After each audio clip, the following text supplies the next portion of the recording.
Good afternoon, everyone. Thank you for joining us for our Planning Smarter, Happy Trails, Planning and Designing Trails for All Users event. I'd like to start things off with remarks from our director, Scott France. All right.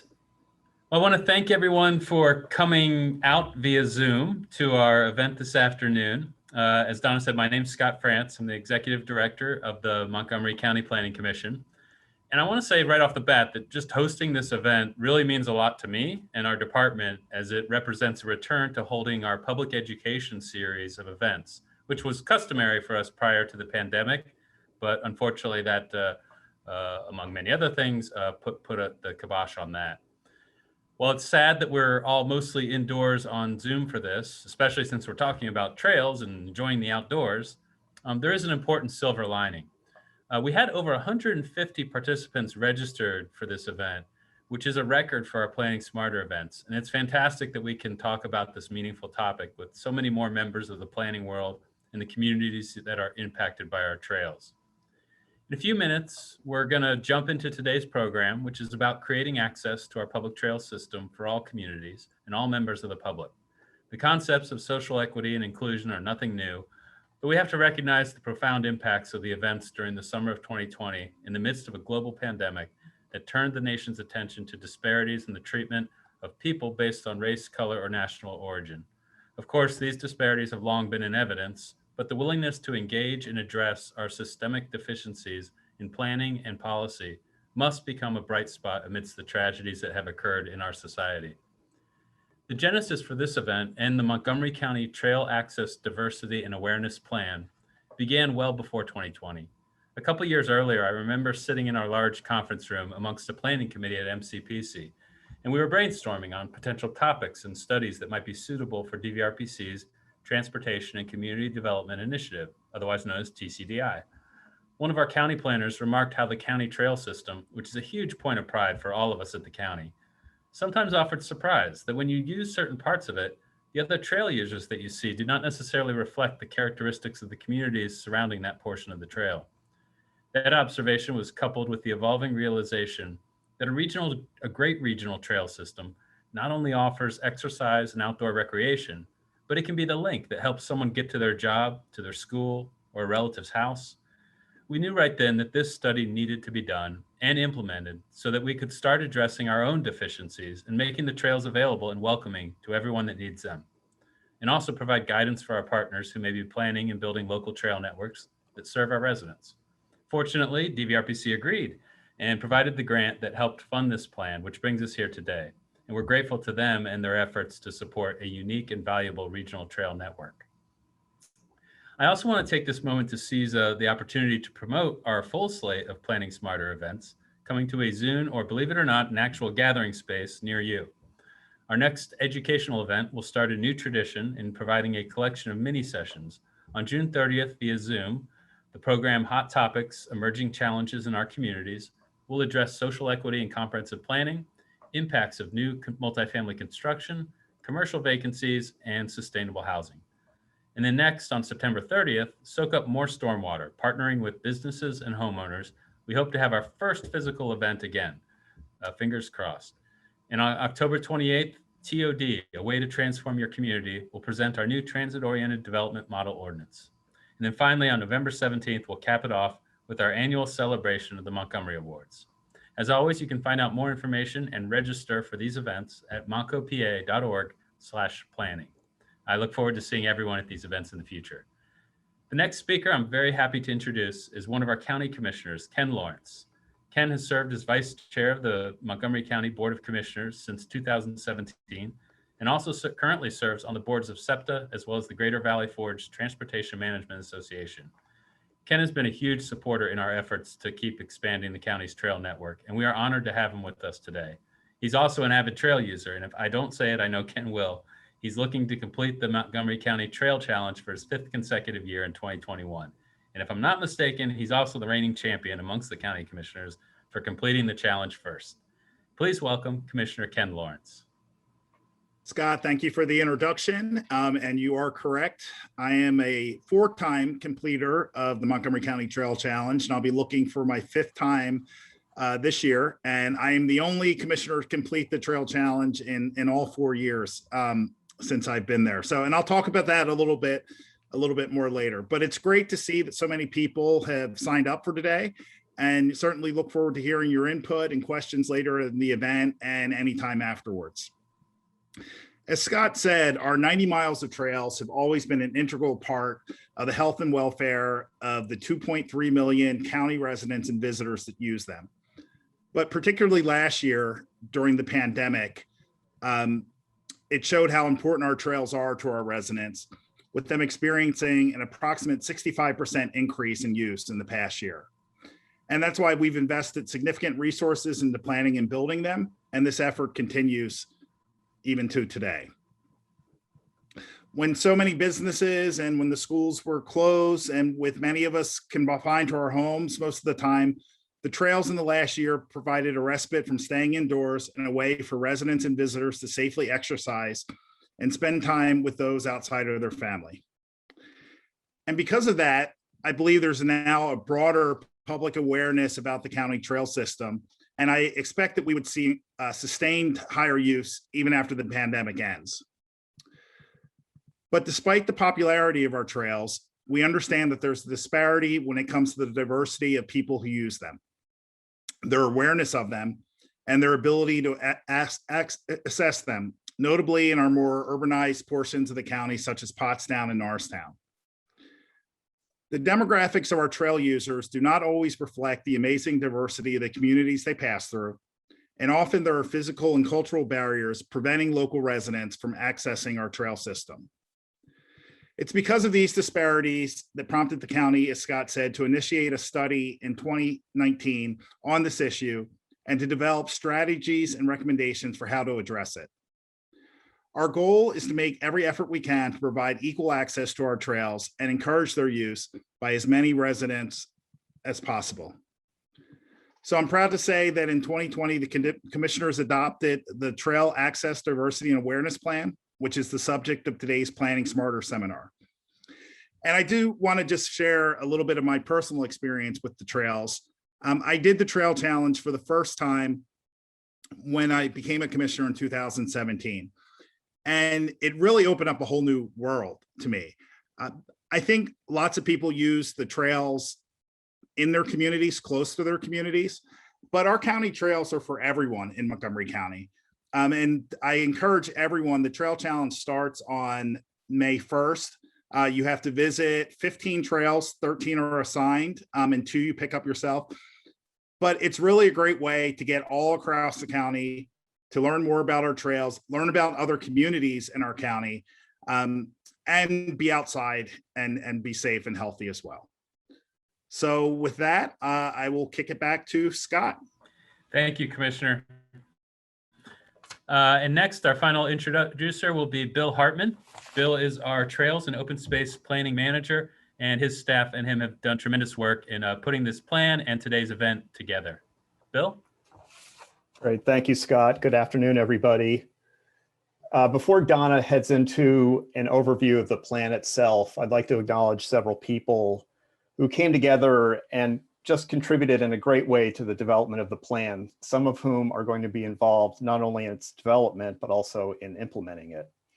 First, I'd like to recognize Dave Clifford, the county's park administrator, and his regional managers, Scott Morgan and Michelle Harris, both of whom contributed their maintenance and care perspective to the planning process, especially related to the plan study areas. Next slide, please. From the Montgomery County Planning Commission, special thanks and acknowledgement to Donna Fabry, who managed and quarterbacked the entire plan process with our consultant WRA and brought the plan over the finish line. Thanks to Ann Levitt-Gruberger, who helped shepherd this program and provide ideas for connections into our local communities, drawing on her experience from working with the county health department, which participates in Pottstown's bike rodeos and other events that help provide youth with access to bikes. Thanks to Patty Guttenplan, who served as advisor and visionary throughout the entire process.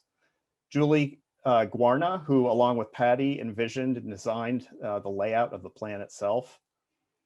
and Tamar Nativ, who designed the photo simulations that you're going to see in just a little bit when we play a video for you following Donna's presentation. Of course, communications are integral to getting the word out about a plan like this. And so we had a number of people involved on that end as well, and they were ably handled by the following people: Kelly Cofrancisco, who provided logistical and outreach support for press releases through the countywide network, and Teresa Harris, who's also up in the commissioner's office, who coordinated with the Deaf Hearing Communication Center to provide a sign language interpreter, Sarah, who you can see up at the top of your screen today for today's event. And finally, from the county, special thanks to Rita McElvey, and Troy Woodyard, who contributed their PR talents, keen eye for detail, and video production skills to the process, and especially today's video. And if you could jump to the next slide, please. And lastly, of course, great thanks to our consultant team led by Whitman, Reckwart, and Associates out of Wilmington, Delaware, namely Leah Casanda, Mike Campbell, Kelly Lockman, and with additional special thanks to WRA's traffic subconsultant, traffic planning and design. And with that, great thanks to everybody for coming today. I'm now going to turn it over to Donna, who is going to provide a more detailed overview of the plan. Thanks. Great. Thank you, Bill.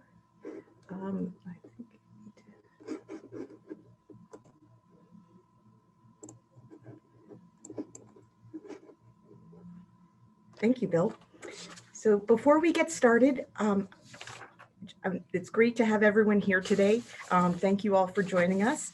I want to, as Bill mentioned, I want to extend a special welcome to Sarah Camp and Josh Steckel from the Deaf Hearing Communications Center for providing sign language services.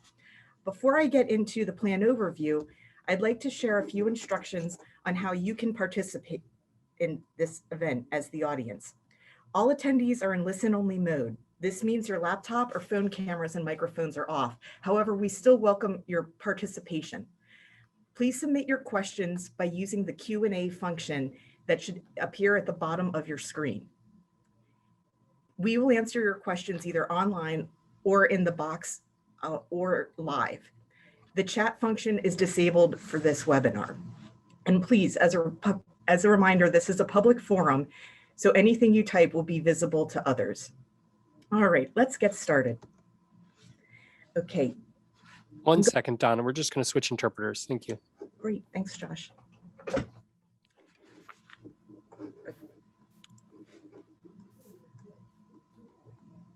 And I'm just going to add spotlight, and I think we're all set.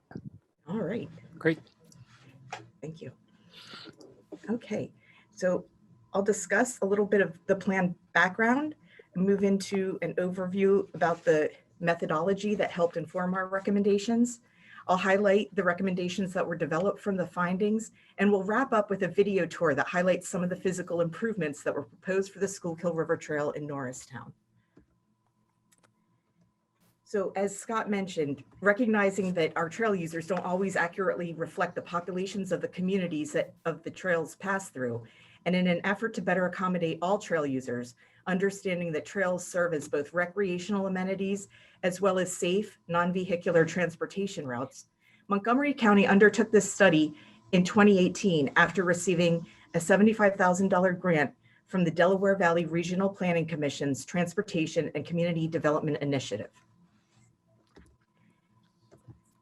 The 3 study areas that are highlighted on this map were selected for evaluation as part of this study. These are the Schuylkill River Trail in Pottstown and Norristown, and the Pennypack Trail that runs through Abington and Bryn Athyn on the eastern side of the county. These trails have been built by the county and are maintained by the county's Parks Department. These trails also run through areas identified by DVRPC as scoring high for indicators of potential disadvantage, or IPD. The Pennypack Trail corridor through Abington and Bryn Athyn may seem like an outlier because it doesn't look like Norristown and Pottstown. It has a more suburban character. But that area does have needs for the population that is non-English speaking elderly, and has a high proportion of a disabled population. This highlights the equity applies to a broad spectrum of people with a wide variety of challenges that they have. So the IPD, our analysis was informed by a tool created by DVRPC to evaluate indicators of potential disadvantage. This tool maps these indicators to identify where they exist in the community and at what level. This does not mean these populations are disadvantaged, only that they may be at risk for greater disadvantage. This information is used to identify where inequities might lie and who we want to engage with. So this map identifies what IPD results look like when you use DVRPC's tool on the website. The tool also provides results that identify which of these specific indicators are higher than average for a given area. The same analysis was performed for the other two study areas mentioned earlier. However, as I move through the presentation, I will be highlighting Norristown as the case study. However, the same approach applies to all three study areas throughout the planning process. As part of the data collection phase, our consultants did a literature review that helped inform historical barriers that have prevented various communities from recreating in public spaces. They looked at bike and pedestrian counts to better understand user patterns. And they also got out on the trail to assess physical conditions, such as access points, signage and trail conditions, and connectivity to community destinations, such as a business district or local park. These site visits helped identify on-the-ground challenges to gaining access to county trail network and where opportunities lie to address those challenges. So looking more specifically, here we are in Norristown at Hawes Avenue and at Chain Street, just off the trail. Keep these images in mind as they will appear later in the video. As you can see, these areas have a kind of unwelcoming feel to them. At Hawes Avenue, it is not readily apparent that the path on the right leads to the trail, and the Chain Street access is not truly an official access point, but clearly people are using it. So there is much that can be done to make these areas easier, more accessible, and safer for potential users. Another location in Norristown here is the Norristown Transportation Center. The red line identifies the trail's alignment through this area and essentially is shared along the sidewalk alignment, creating potential for conflicts in a very busy area, especially pre-pandemic when many people are using SEPTA's regional rail, the bus station, and the Norristown high-speed line. Moving on to plan outreach. As planners, we can't be successful if we operate in a bubble.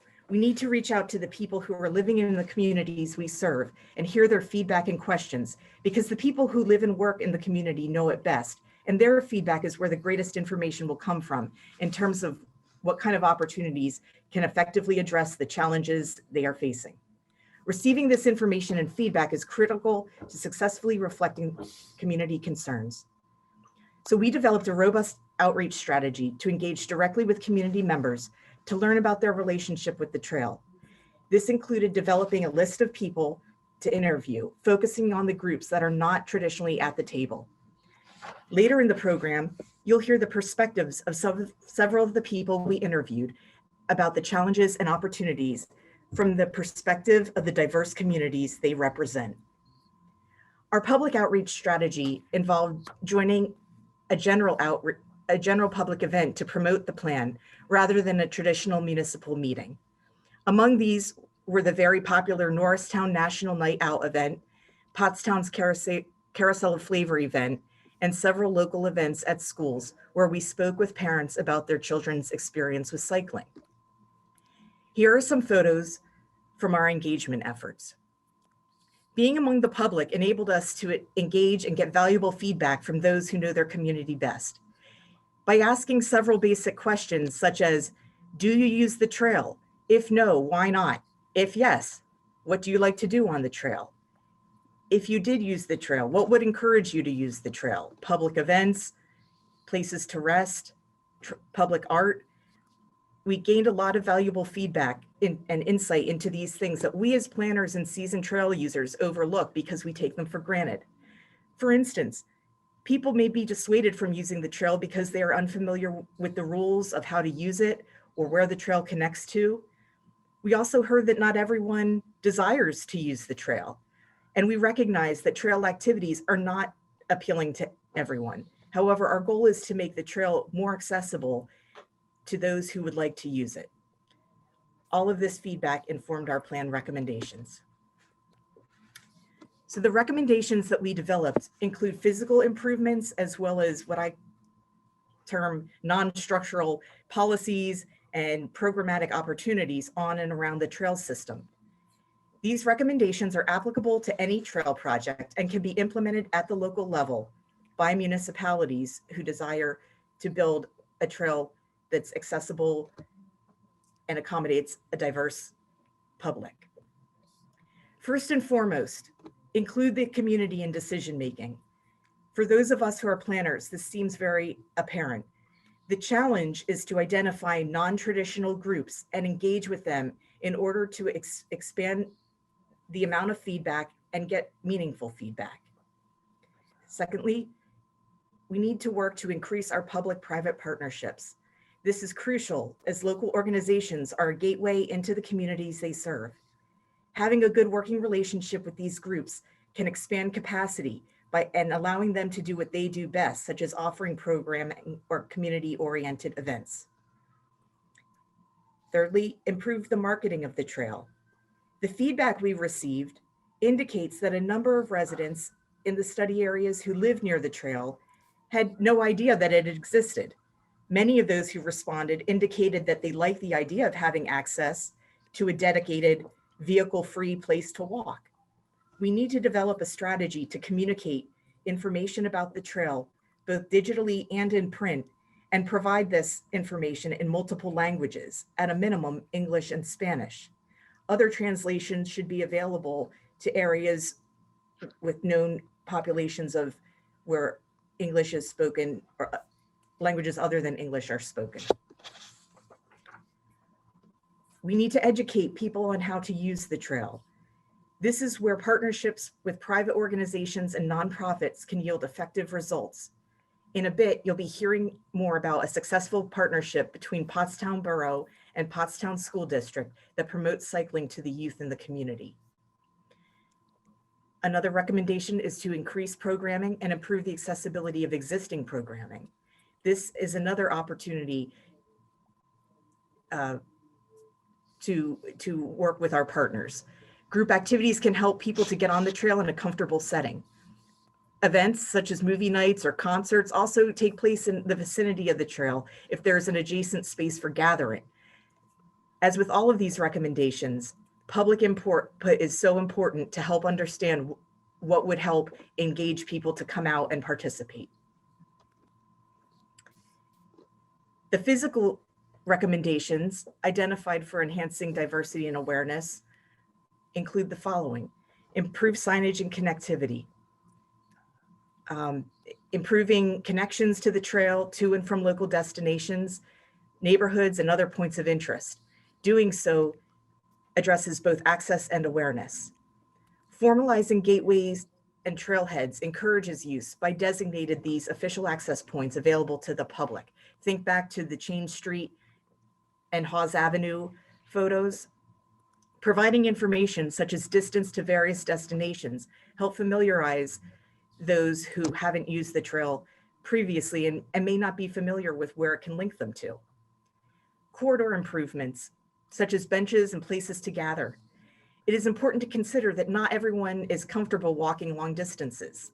Some groups may not wish to use the trail at all, but may wish to access a place to gather like a local park. So anytime there's green space next to the trail, that's also a potential to get the public exposed to the trail.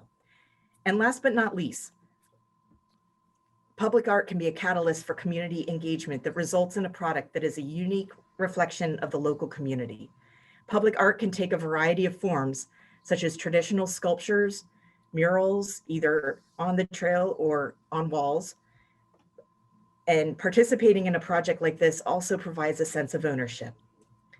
So we're going to transition now to watch a video that Bill Hartman and our production team developed that highlights some of the physical recommendations can be incorporated on the Schuylkill River Trail in Norristown. Let's join Bill out on the trail to check this out.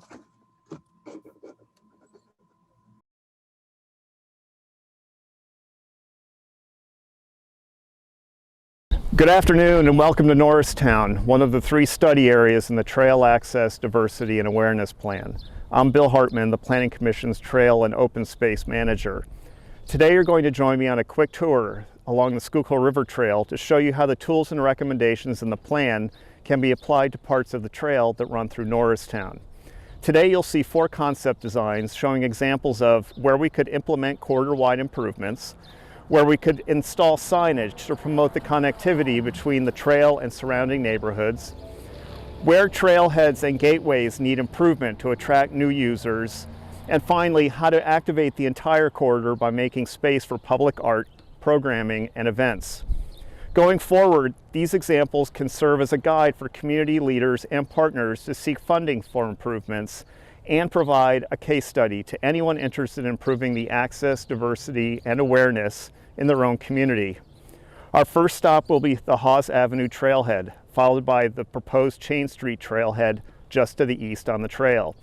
After Chain Street, we'll head over to the Norristown Transportation Center, followed by our final stop at the proposed Lafayette Street Gateway area near the county's Trail Junction Center, where the Schuylkill River Trail and the Chester Valley Trail, 2 of the region's most important arterial trails, will ultimately intersect. Let's go.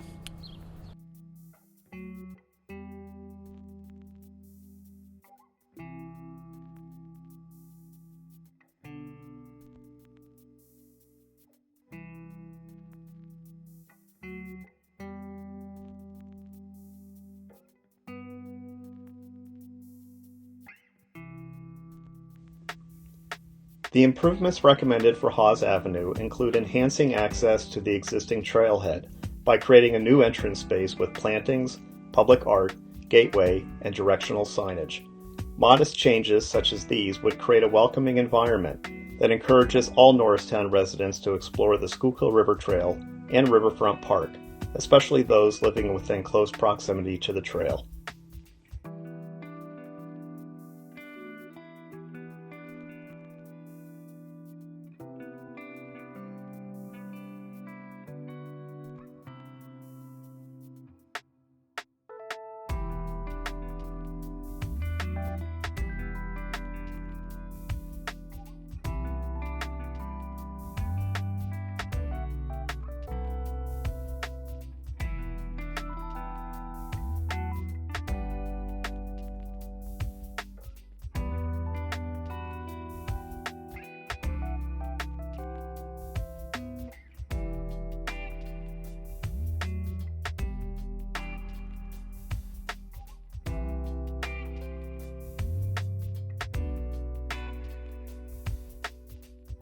The project envisioned for the Chain Street Trailhead would formalize trail access at the south end of Chain Street through the installation of new paved surfaces, a small gathering space, signage, plantings, pavement markings, and improved off-street parking.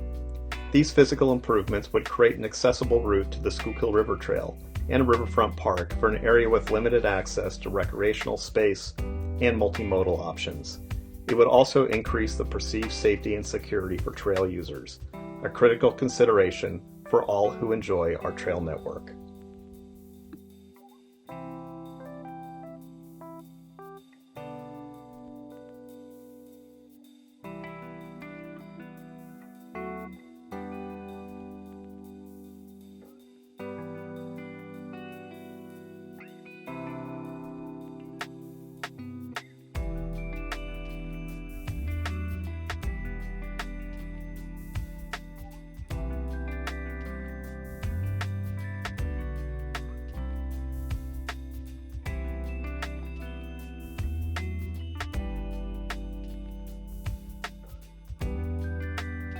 The Norristown Transportation Center is a busy hub in the center of Norristown. This project would involve the upgrading of access, visibility, and circulation of the Schuylkill River Trail and sidewalks. Currently, the trail shares a main sidewalk used by commuters and pedestrians in the heart of the transportation center, creating circulation conflicts and potential safety issues. As you can see, the recommended physical improvements enhance safety and provide accessible routes to and from transit by better separating commuters and trail users and providing pavement treatments to more clearly direct and inform pedestrians and bicyclists.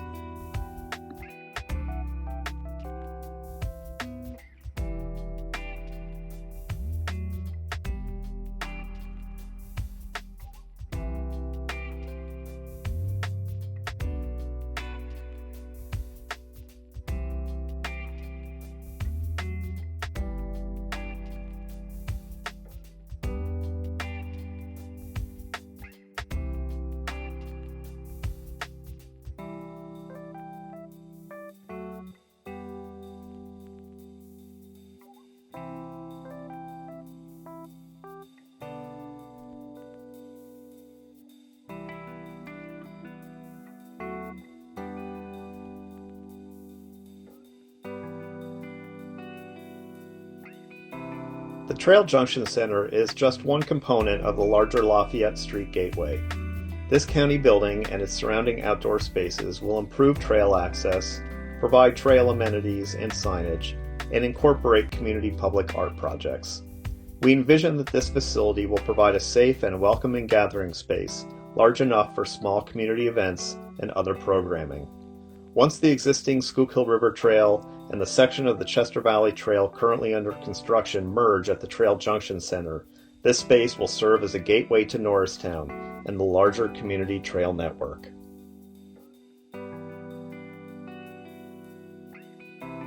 As we loop around the north side of the Trail Junction Center, we can see additional detail about potential improvements here, including public gathering spaces, informational signage, public art, and room for vendors such as food trucks to serve both those who live and work in Norristown.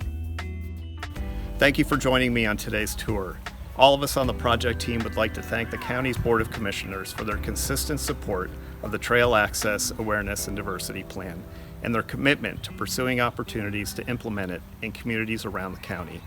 Please feel free to contact us with any questions or suggestions about the ideas that we've presented today. To view the plan and for more information about it, please visit www.montcopa.org/Trail Diversity Plan. I'm going to turn it back to Donna and Leah to lead the event's panel discussion now.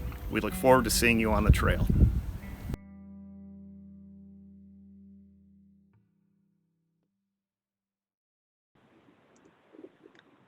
So as Bill mentioned, we're ready to move into the panelist portion of our event.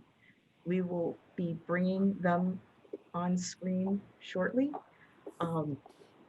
but I will get started with the introductions. Again, thanks to Leah with the WRA team who has offered to lead this portion of the event.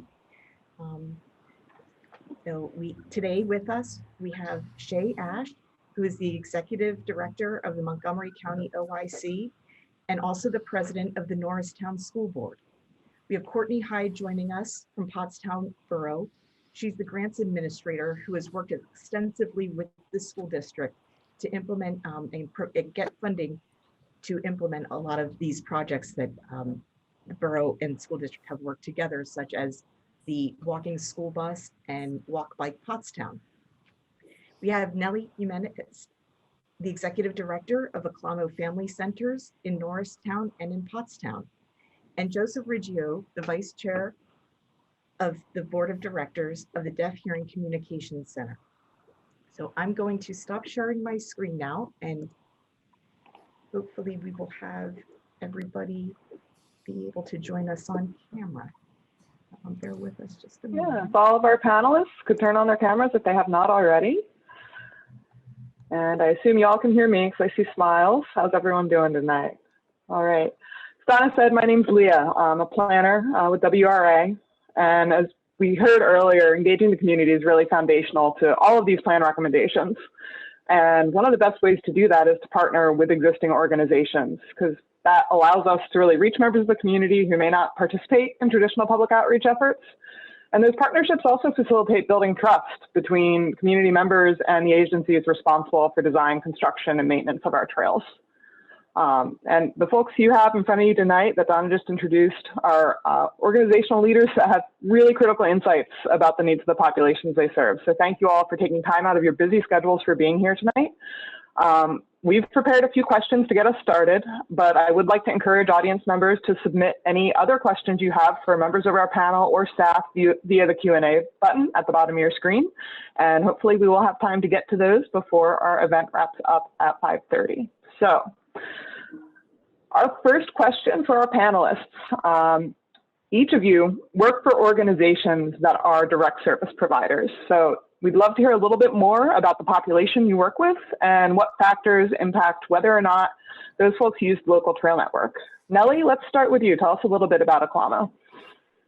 Oh, hi, good afternoon. Thank you so much for the invitation. My name is Nelly Jimenez, and I am very lucky to be the executive director of Aclamo. We have been in existence for 43 years in Montgomery County, and we provide, we are the largest organization of social services for Latinos and other minority communities around Montgomery County. We do have offices in Norristown and Boston and satellites in the North Penn area. I think when this started, we start talking with you guys, and there are a lot of factors why our community is not using it. And people normally go directly to language. And yes, language is one of them. But I'm going to tell you a story. My husband is a vivid rider. He loves his bike and he takes me on his ride. And there are so many unwritten rules. Nelly, stay to the right. Nelly, pull your hand out. Nelly, you have to tell people to the left, and people have to move. Like, there are a lot of rules that no one teaches, right? And I think part of that is what a lot of our families feel, that they are not equipped, that they don't have the education, or they're not comfortable for to use the trails. I think the other piece for a lot of us is safety. It doesn't feel safe. And as you can see, even in the tour, I was like, oh my God, I'm scared when I see those entrances to the trails. It doesn't feel safe. There is not always lights. And of course, the parking is going to be an issue because, you cannot just walk there. And I'm going to give you an example. Aclamo have its own bike club. And we have bikes that were donated to us. Sometimes we go and take our parents. Many of them have never ride a bike. And we tell them, okay, now we have to go from here to the trail. Now, think about this. We're in Marshall Street. We're telling them to go with their bike to the trail, and they have to cross the big avenue. So it has a lot of challenges, even for people who live right there in town. So I think those are some of the issues that we see. Of course, lack of signage in languages that we don't understand. Many times our community don't even know that those trails exist. Once I started working with you guys, then I realized, oh, there is another entrance here. And like the videos playing before, and we find out that through the focus group that we did with you guys, is that we need spaces to gather. So think about it. If I have 20 of my moms coming with me to the trail and we're all standing there in the middle of the trail, that's not going to make happy. That's not going to make other people happy that we're in the middle of the trail. So we need spaces where we can gather with people, help work with them, and then utilize the trail. So I'm going to stop now, but thank you for the opportunity to talk to you. Oh, thank you, Nelly. That was some really great information. Shay, you also work in the Norristown community, so would love to hear a little bit more about the population you serve and the impediments to their use of the trail network. Yes, and thank you for having me. My name is Shay Ash, and thank you for the slight promotion, but I am not the executive director of OIC. That's my mom. But I am a volunteer for the youth programs there. Also being on the school board, we have 7,500 students in our district, which many of our elementary schools and 2 of our middle schools are neighborhood schools, which means that predominant majority of the students are within walking distance of the schools. Unfortunately for Norristown School District, where our schools are located, they're not close to the trail. So trail use for students getting to school is less used. The farm park is used for our high school students, which is further off from the Schuylkill River Trail. But that would be, some of the barriers for our student population being able to utilize the trails, because where the location is, it just doesn't work. So when we go to talking about like the access and using the trail, where our parks are located in town, where the trail is, the parks are kind of sitting closer down to the river, which are not accessible from the trail, as you see with the improvements near the Lafayette Street corridor, where it's more street level trails, which basically puts a bypass through those parks. Those are 2 great parks. One of them is a great park for accessing the river for boating and kayaking. The other one has a couple basketball courts and playgrounds for use. Those 2 parks are not really accessible. If you want to use like the ramp to get to from the Halls Avenue Trail, you kind of have to go through that under that tunnel easy pass, which is not really bike friendly at all, especially if you have a road bike.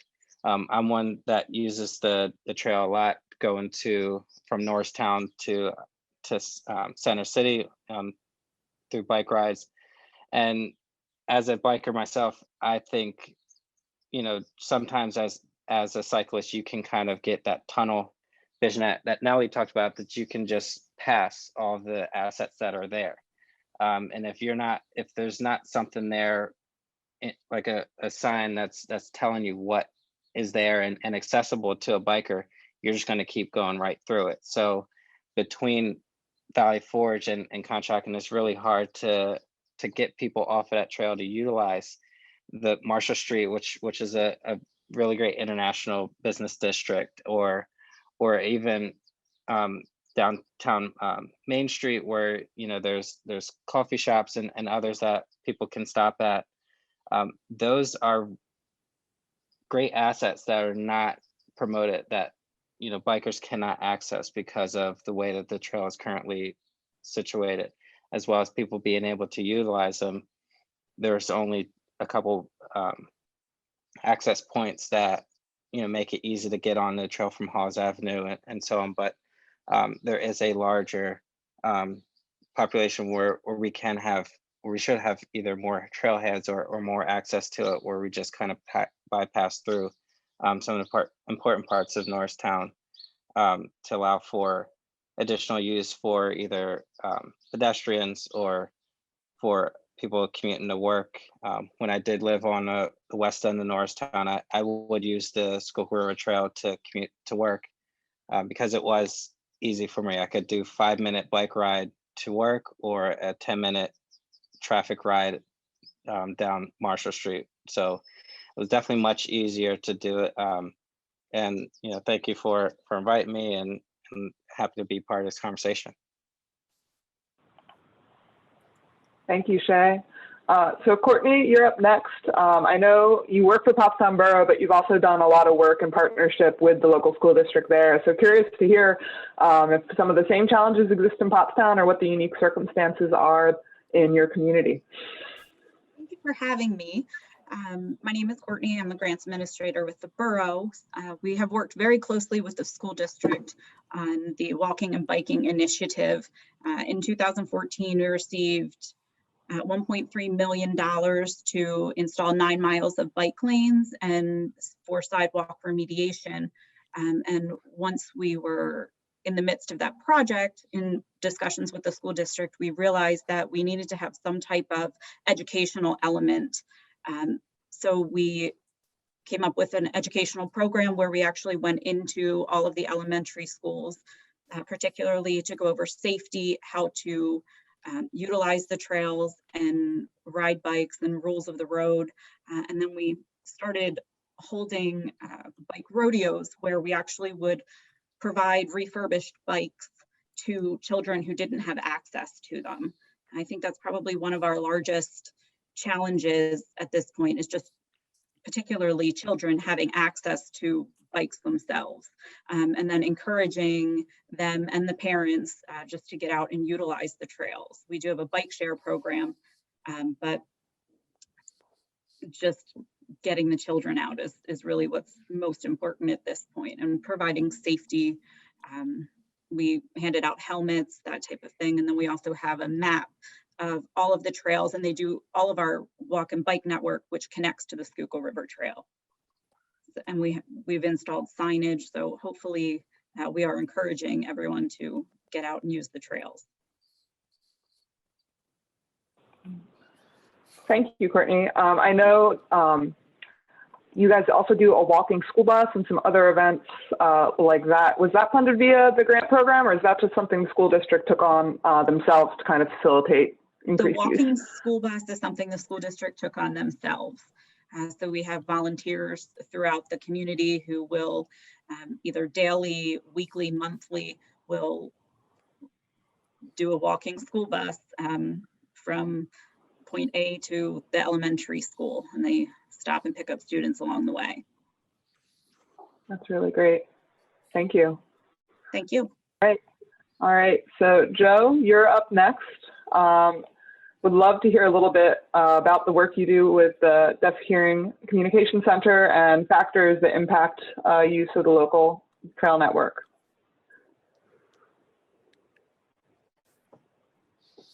Okay. Well, thank you for inviting me, first off, to be a part of this discussion.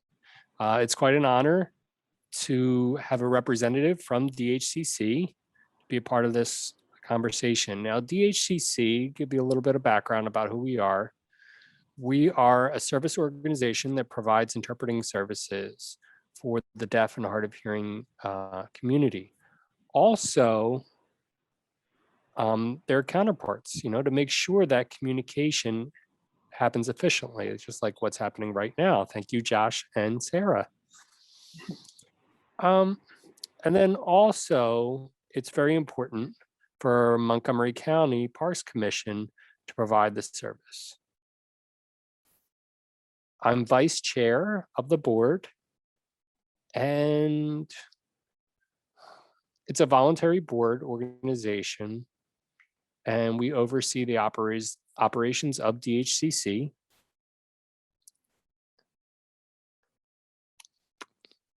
There's a little bit of freezing there. Okay, so I am in place of the executive director, which is Neil McDevitt, who was unable to join us this evening. I have been using the walking trails in Norristown, and very nice, very easy to use. And then I like to kind of go off the trails sometimes and into more rugged terrain. And at first, I didn't necessarily think about some of the challenges as a deaf individual, knowing that the deaf and hard of hearing community is one of the most underserved of all communities with disabilities. And so, I have access to, printed English. I am adept in having interactions, but I can't speak for the rest of the community. English oftentimes isn't their first language for many deaf individuals or individuals that are hard of hearing. And so just trying to understand, if we had possibly a map, those are kind of few and far between, to maybe show a map showing where you are, like if you go to a shopping mall, for instance, and you're looking for a directory of the stores, so you know exactly where to go. Probably the same thing for a deaf and hard of hearing person. Make it a visual map would be an option. And then maybe some of the English phrasing there, just like for many non-English speakers, they might not have access to that. And so language is a barrier, and it still is for the deaf and hard of hearing community. And so you might want to consider using an app. And on that map, maybe each park that you could click on, and then to show you where you're at, like a geocaching kind of idea in the same vein. And then you could bring that up, and then there would be videos of the nearest point where maybe there's a deaf person signing, just like a written sign with the same information. And then that's a barrier that could easily be overcome. And then also it would help a lot if there were more mileage markers to show how far it is at different points of the trail and as it relates to the map. I think those things would help a lot. And last, but still significant, is if there were an emergency, how can we make a call to 911? If there's a tornado, if there's natural disaster, that warning, finding a safe place. We as deaf people are oftentimes the last to know, and so that would be another challenge. And so it would be nice to have that kind of an assistance via an app that would give us those notifications in case of an emergency. Those are just some food for thought. And I didn't realize that it was about 90 miles in the trail network in Montgomery County. I haven't had the opportunity to use all of that, but eventually. Thank you, Joe. Great insight. And, I think because the disability community is so large and encapsulates so much, it's very enlightening to hear from you and your perspective. And I think, and this is what it's all about, right?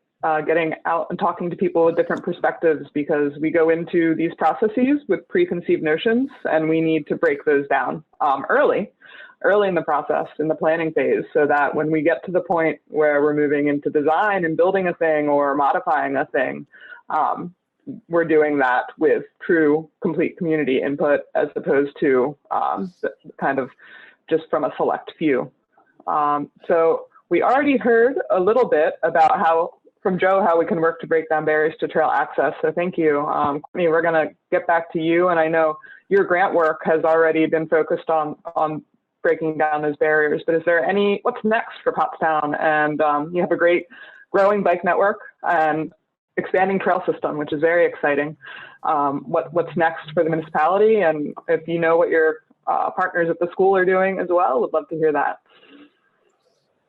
Right now, we are working again with the school district. We started the bike rodeo we held the first one in 2019 at one elementary school. Our plan was to then roll it out to all of the neighborhood elementary schools. Obviously, that did not happen in 2020 due to COVID. However, the individual elementary schools held their own virtual type rodeos where they were encouraging students and parents to get out and record themselves out walking or biking. So the plan would be, if things continue on the upward swing, that we would hold a bike rodeo in the fall for 2 of our elementary schools, and then we would incorporate a third in the spring of 2022, and then another in the fall. It was too much to try and organize all 4 right off the bat. We weren't quite sure how it was going to go, but we handed out, I believe, 45 bicycles the first rodeo we had. So it was very popular, and we were happy to do that. I think moving forward, we're looking at some additional bike lanes in different locations. I've been working with Trek Bicycle Store. They're actually in West Pottsgrove, but they have groups that bike in town. So they've been doing we're trying to institute something called a slow roll, where they'll start in downtown and then end in downtown on the weekend. And then everybody can, grab dinner or whatnot. So we're working on things like that and expanding bike share and additional signage from walk bike paths down to the trails. That's awesome to hear. Actually, we have a couple of questions coming in through our Q&A that are asking about, or even referencing when I was in school, we used to do some of this stuff. We used to learn bike safety. We used to get out there and ride. Also wanting to see more activities centered around getting kids and families on the trail. And that's actually something else that is mentioned in the plan, which is, it's hard to change the way adults do things. We're all pretty set in what we like and what we don't. But a really great way to maybe cause an adult to try a new thing is if their kid comes home excited from school because they got on a bike for the first time in a while and we're down checking out a new park or a new trail and they drag their parents out there the next weekend. So we know working through schools can be extremely powerful. Working with youth can be extremely powerful in changing the way things happen. And Shay, I know you have the perspective from the Norristown School District. I'm very interested to hear what your thoughts are, especially as we come out of COVID and people are kind of hungry to get back out and be social, be active. If you have any thoughts for what the future may bring to get the community out and enjoying the amenities there are for them. We're just going to switch interpreters. 1 second, please. Sure thing. Thank you.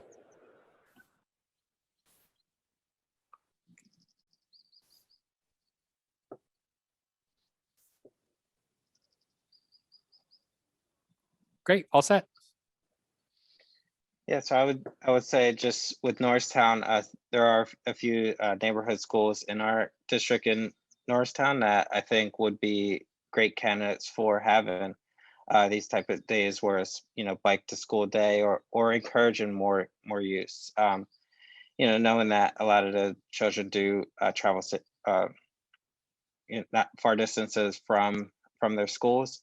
Also just having that community connection between the police departments and community organizations to encourage bike safety, as well as also just having more use in that, because we, when you utilize more walking trails or bike trails, we're also contributing to protecting our environment too. So, and that's one thing that our children absolutely love when it comes to, even if it's like a recycling or whatever, they absolutely love it, and they encourage their parents and family members to participate as well. So when you talk about addressing health in our community, encouraging use of bikes and walking trails can affect your overall health as well as just the quality of the community. So I think that's something that the school district can utilize in the future, and I would love to hear how Pottstown has done it with their neighborhood schools and see how we can implement that with Norristown Area School District. And that's a really great point. I think one of the really awesome things about an event like this is, as we were going around and interviewing folks for this plan, we were hearing that so much great stuff's happening already, like so much. And it was very exciting, but no one, a lot of people didn't know what other people were doing. There's a lot of silos out there, and I think we're all familiar with that phenomena in our own work. So it's really, that's just a fundamental part of breaking down those barriers that are between us, right? And communicating across municipal boundaries, with groups that are different than the ones we belong to. So Shay, meet Courtney, right? Now you guys have a resource that you can engage with that maybe you didn't before tonight. So with that, Nellie, you're next up. You've been doing this work already, and how can you see us growing and building off of what your group has been doing to get more folks out to the trail and comfortable? So I think for me, Leah, the changes that we want to do to the trails are important, but we also have to create an environment and a community that understand what the trails mean to the larger community, right? And how do we create spaces in our towns that are that are a main component to the trails. Because again, what I was saying before, right? If you create a trail that is disconnected to the main streets, and I don't feel as a mom that I'm comfortable sending my child even to cross 3 streets because people are flying through Marshall Street, which, you know, it happens. How can I feel comfortable for my child to use the trail, right? So I think we have to create an environment that complement the trails where everybody's engaged to make sure that we are using the trails and that we are using the town to support those trails. I think the other piece for me is about information and education, right? Mostly with communities, I was born and raised outside of the United States, right? And I have been here for 25 years, and I really didn't know much about how to use the trail. Even though I'm educated and I speak some English, right? I didn't get it until I started using more the trail with my husband, and he started to teach me all these rules. Like, how can we use these unwritten rules to develop social media marketing pieces, right? Or education opportunities for the families and the children. And for me, the best ambassadors that we can have are children and youth. Mostly in our communities, in the Latino community, if your child tells you, Mom, we're gonna walk and this is gonna be, a lot of the parents are going to feel motivated, but they also have to feel safe. And that's what I was talking before, that safety for me is very important, because right now, I don't go to many times with the trail unless I go to my husband because I don't feel safe. And if I don't feel safe to go with my husband, without my husband and my kids, that's not going to happen, right? So I think that's part of it. Also, we need to do a more grassroots campaign, right? Bringing the leaders in each community to become those other ambassadors in their own communities. We know from the work that we did on the census that to include people, other groups like the Korean community, the Chinese community, we had to go to their leaders, right? You have to come to me, to other Latinos in Montgomery County, to bring them on board and say, okay, what are you seeing in your communities? How we can help for the community to feel more comfortable. And of course, make sure to collect data. I'm a data person because that's what it helps me to get money for a clamor, right? So I like data. And that's why I was so passionate about census, and that's what I'm passionate about this. If we don't have data, we're not gonna be able to really take a hold on who's really using, what generation is using the trail, and how effective our campaigns are going to be to reach those community members that are not being reached now. So I'm going to stop there. Thank you. Oh, that's a lot of really great points. And we do have some questions coming in from the audience, which is very exciting.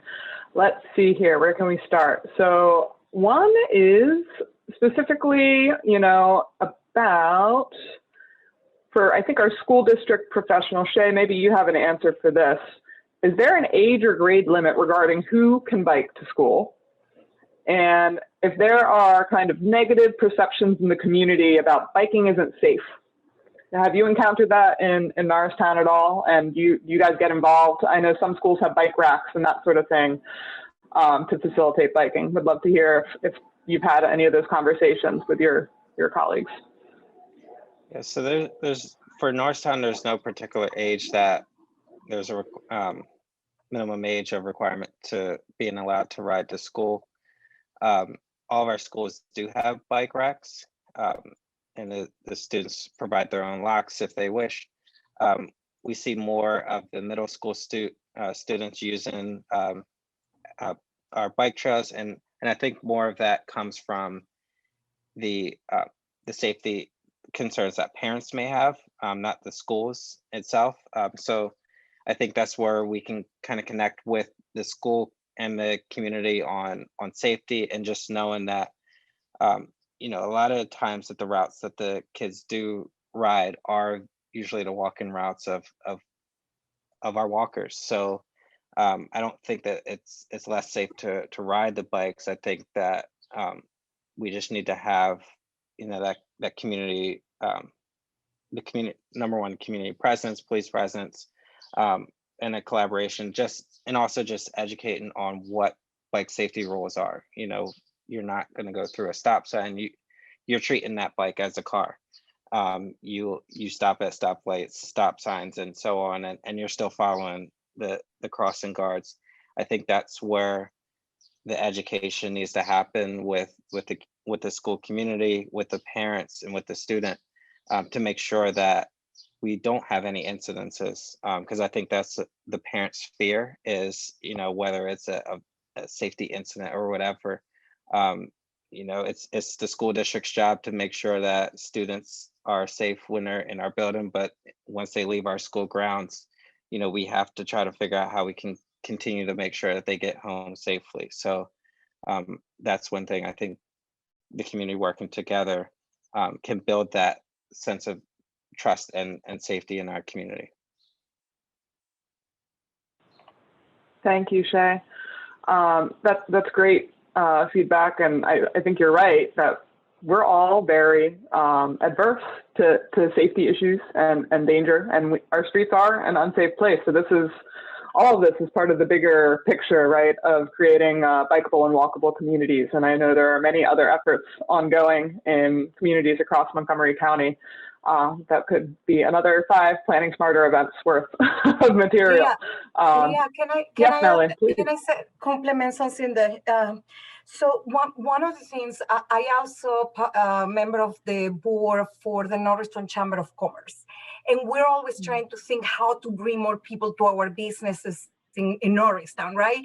And I'm thinking, when Shay is talking, I'm thinking like, and we have talked about this, why we don't have bike rides, you know, what is it called? Bike, wait, I lost it. Bike racks. That's why blah, blah, blah, with my English and my Spanish. Okay, bike racks in town, right? Where people can come and shop and enjoy our businesses, and we can bring more businesses, because I know they connect to King of Prussia, they connect to other places. So if we make it in a way that people can feel comfortable, and it's a beautiful place and people can come and visit us. So that's why I say about we need to find ways to really get everybody in the community involved, because it also will be good for businesses. Yeah, couldn't agree more. And I think it goes both ways, right? We want the community on the trail, but we also want the trail to come into the community. It can't be a one-way street. It has to be a two-way exchange. Because I know growing up in the area myself, I'm familiar with Norristown, and I was before I rode the Schuylkill River Trail. So I wasn't, intimidated by getting off the trail and go get a cheesesteak on Main Street. Thank goodness, because they're delicious. But, I know a lot of people who were with me were like, whoa, Norristown, there's a lot of preconceived notions out there that we need to dispel and actively work to do that. So we have another question for Joe. So what are the interactions like with other trail users when you are deaf or hard of hearing?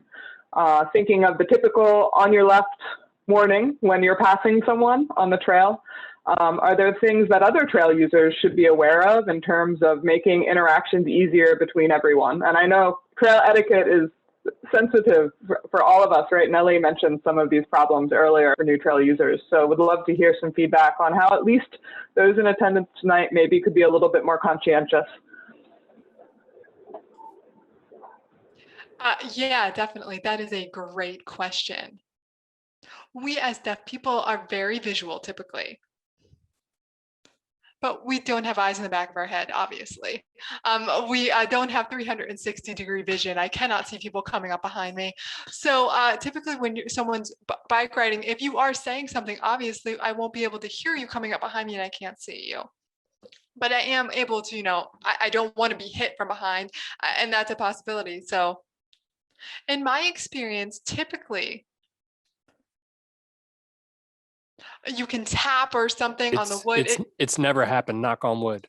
It's never happened, knock on wood, when you've never heard someone, coming up behind, no one's really jumped up behind me and made me fall, but really there's no one way, no one right answer, I would see. But deaf people typically do have various levels of hearing as well. I'm completely deaf myself. Unless it's something, the loudest thing I could hear is maybe a train right beside me, something like that. I could hear something that if it was super close to me, but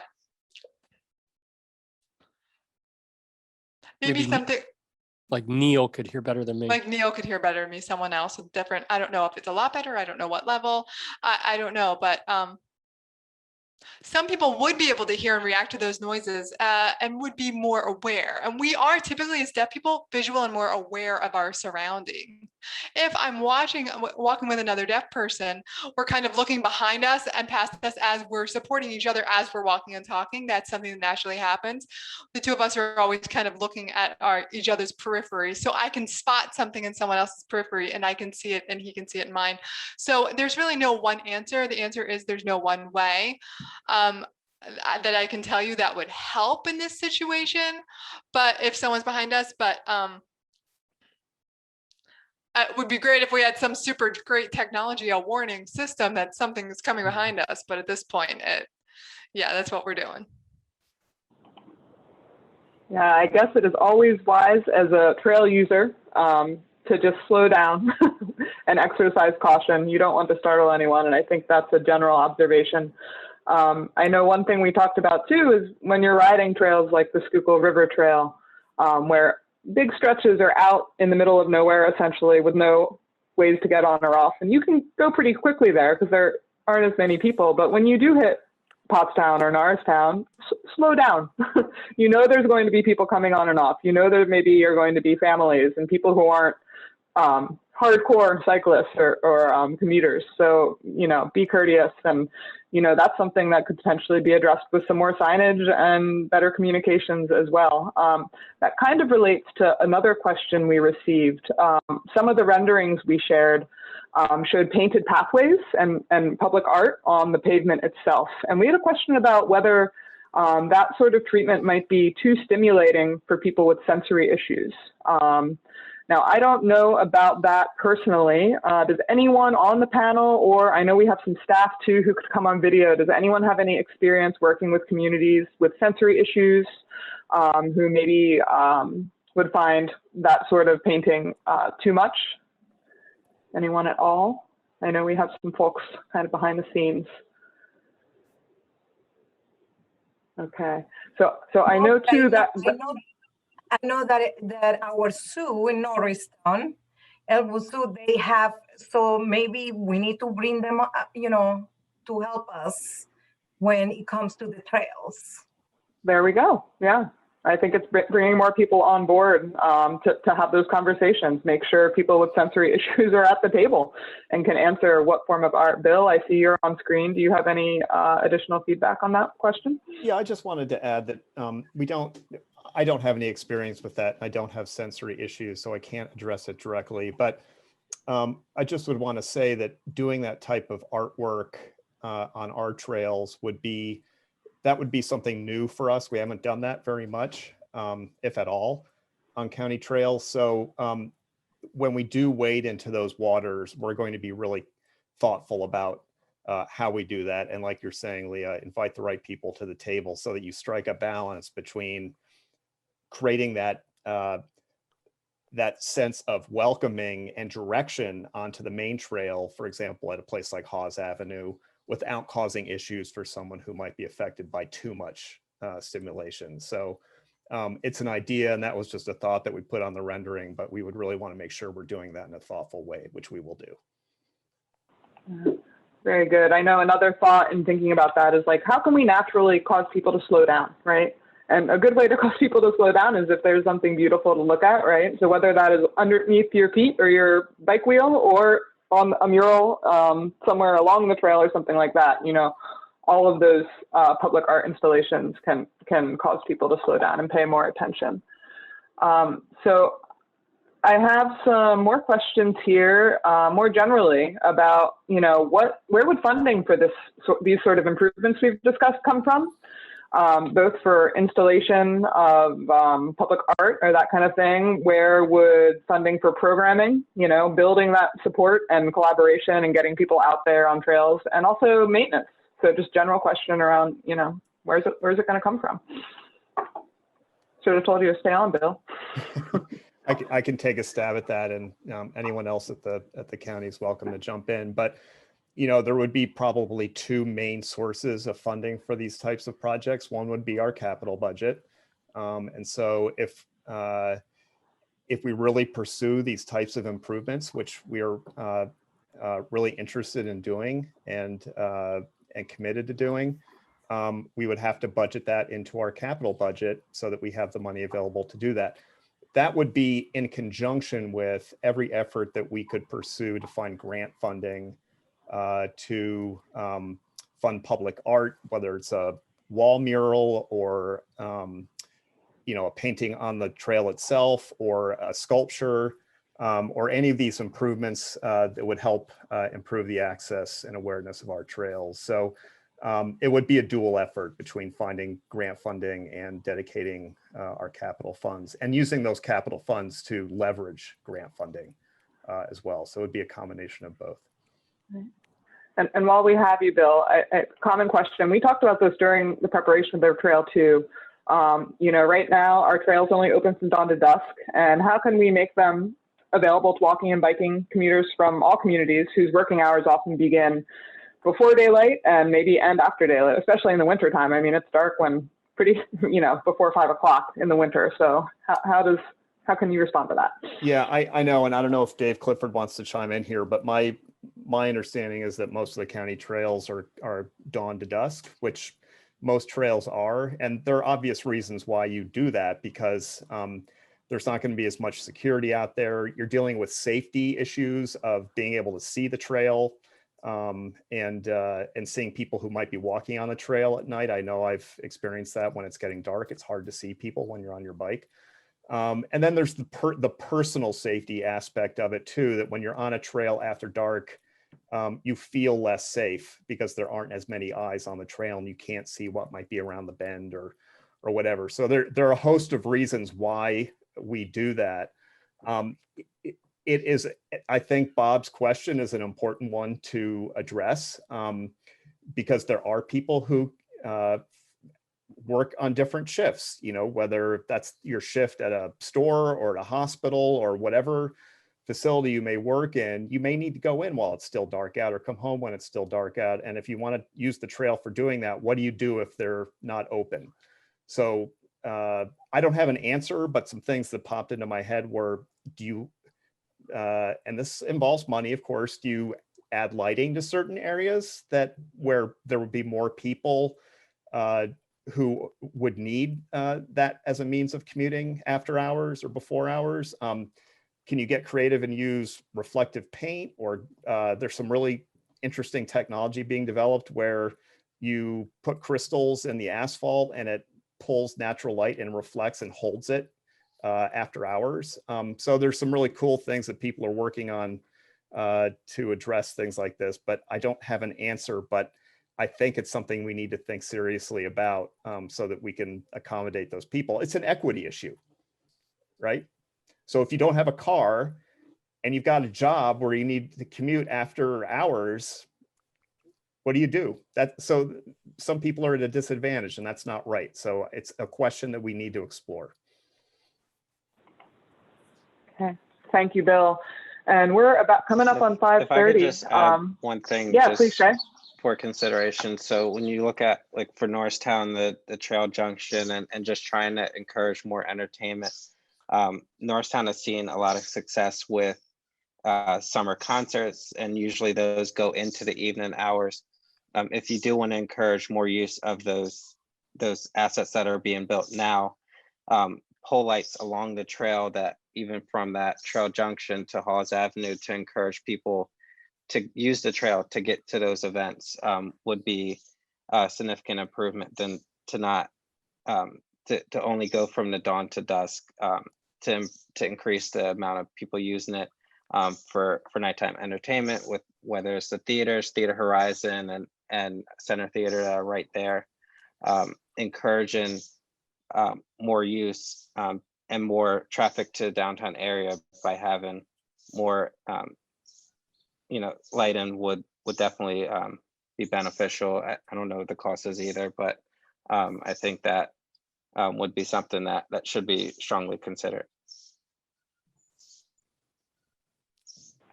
Thank you. And do we have any other parting comments from our panelists? I think it's time to move into next steps and turn it back over to Donna. But I'd like to, again, thank you all. This has been extremely valuable, valuable to hear from you.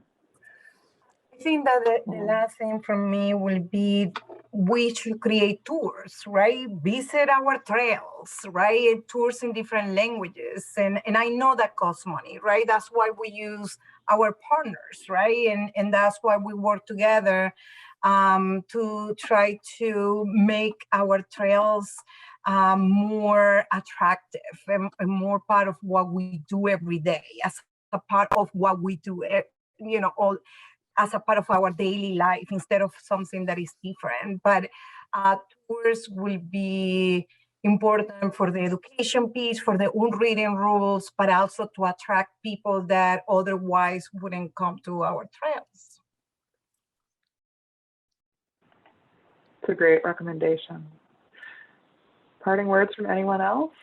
I see Donna's coming back. Yeah, and I think there's some great examples of guided bike tours being done in different municipalities in the area. So I'll have to send, I have one in mind, I'll send you, Nellie. There's a group down my way. Donna, are you ready to send us off here for the evening? All right. I think you're muted. I've had to do it at least once. Thank you all. It wouldn't so be much. a webinar if not, right? Right. Anyway, thank you all so much. This is so informative, and I really hope that the audience took away some good things. I appreciate you all for participating, and we look forward to seeing you out on the trail. So I'm going to wrap things up. Let me share my screen here one last time. And I just wanted to make everyone aware of, as Scott mentioned earlier in his introduction, that we have other Planning Smarter events coming up. They're on our website, montcopa.org, Planning Smarter. If questions that were asked during the Q&A were not answered, we will be answering those separately, and we'll get back to you. So we thank you all for joining us today, and please be in touch with any questions. We will post a recording of this on the website for the Planning Smarter Trail Diversity Plan. As Bill mentioned earlier, it's montcopa.org/trail diversity study. So in the next few days after we clean up the video, this will be publicly available. We'll be sending a link out to everyone who participated. So thank you all. Leah, thank you. Great job. And we appreciate everyone's support. All right. Take care. Thank you, everybody. Thank you.